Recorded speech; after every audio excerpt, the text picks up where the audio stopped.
শীত কিন্তু পড়েই গেছে প্রায়।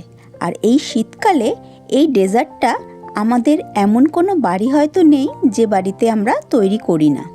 তাহলে চলুন দেখে নেওয়া যাক আমার আজকের এই গাজরের হালুয়ার রেসিপিটি। নমস্কার, আমি জয়িতা আর আপনারা দেখছেন জয়িতার পাকশালা। গাজরের হালুয়া আজকে আমি বানাবো, তার জন্যে আমি এখানে নিয়ে নিয়েছি বেশ কিছুটা পরিমাণ গাজর। আমি গাজরগুলোকে ধুয়ে পরিষ্কার করে নিয়েছি।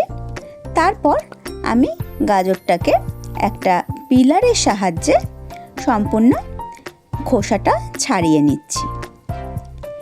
এখানে প্রথমেই বলে রাখি, এখানে আমি যতটা গাজর দেখিয়েছি আমি কিন্তু পরে আরও কিছুটা গাজর এখানে অ্যাড করেছি, সেটার ক্লিপিংটা এখানে আর নেওয়া হয়নি।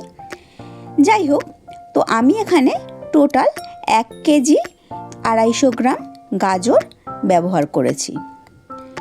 সমস্ত গাজরগুলোকে এই রকমভাবে একটা পিলারের সাহায্যে আমি খোসাগুলোকে ছাড়িয়ে মাথাটা আর আগাটা আমি কেটে নিয়েছি।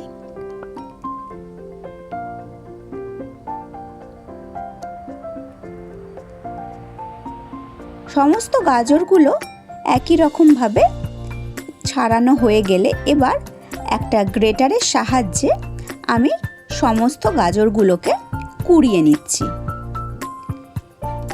এই কাজটা একটু সময় সাপেক্ষ কাজ, একটু ধীরে ধীরে আমি সমস্ত গাজরগুলোকে কুড়িয়ে নিয়েছি। এখানে যতগুলো গাজর দেখানো হয়েছে তার থেকে আরও কিছুটা গাজর আমি এর মধ্যে অ্যাড করেছি। দেখুন, অনেকটা গাজর কিন্তু এখানে কোরানো হয়ে গেছে। সমস্ত গাজরগুলো কোরানো হয়ে গেলে এবার আমি গ্যাসে একটা ননস্টিকের কড়াই বসিয়ে দিয়েছি। কড়াইটাকে ভালো করে গরম করে নিয়ে এতে আমি দিয়ে দিয়েছি ঘি।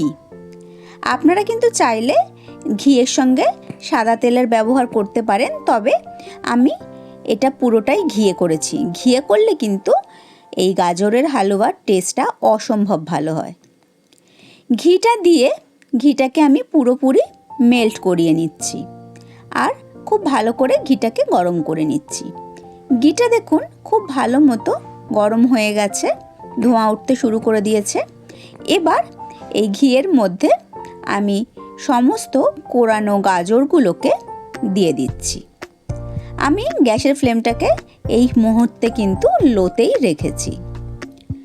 সমস্ত গাজরগুলোকে ঘিয়ের মধ্যে দিয়ে এবার আমি গাজরগুলোকে একটু সময় নিয়ে ভেজে নেব। গ্যাসের ফ্লেমটা মিডিয়াম টু লোতে রেখে আমি সমানে কন্টিনিউয়াসলি নাড়িয়ে নাড়িয়ে আমি গাজরটাকে ভেজে নিচ্ছি, যতক্ষণ না গাজরটা একটু নরম হয়ে যায় আর এই রকম একটু মাখো মাখো টেক্সচার এসে যায়।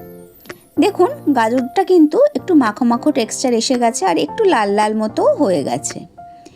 এবার আমি এর মধ্যে অ্যাড করে দিয়েছি প্রথমে 500 ml দুধ।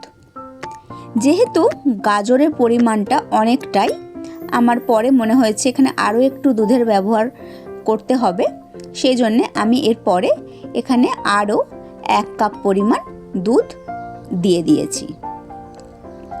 এই সমস্ত গাজরটা কিন্তু এই দুধের মধ্যেই সেদ্ধ হবে।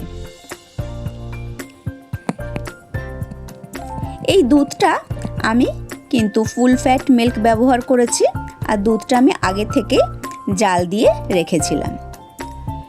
খুব ভালো করে দুধের মধ্যে গাজরটাকে মিশিয়ে দিয়ে এবার লো ফ্লেমে আমি মিনিট 10 সময় ঢাকা দিয়ে গাজরটাকে সেদ্ধ করে নিয়েছি।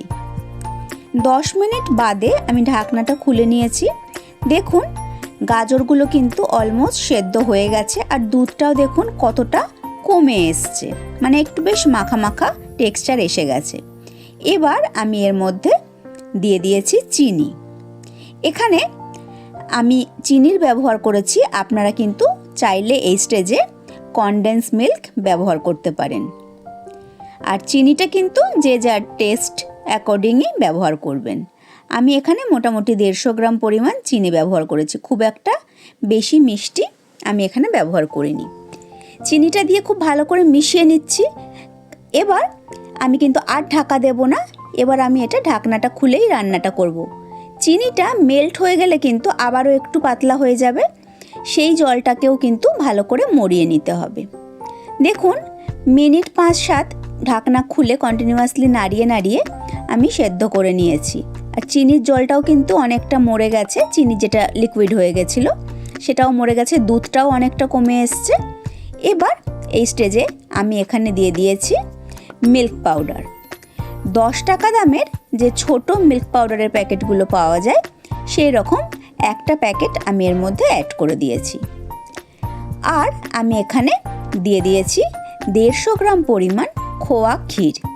খোয়া ক্ষীরটাকে আমি গ্রেট করে রেখেছিলাম, সেই খোয়া ক্ষীরটা দিয়ে দিয়েছি। গ্যাসের ফ্লেমটাকে একদম লোতে করে দিয়েছি। দিয়ে এবার আমি মিল্ক পাউডার আর খোয়া ক্ষীরটা দিয়ে খুব ভালো করে আমি মিশিয়ে নিয়েছি। গাজরের হালুয়া কিন্তু একদম তৈরি হয়ে গেছে।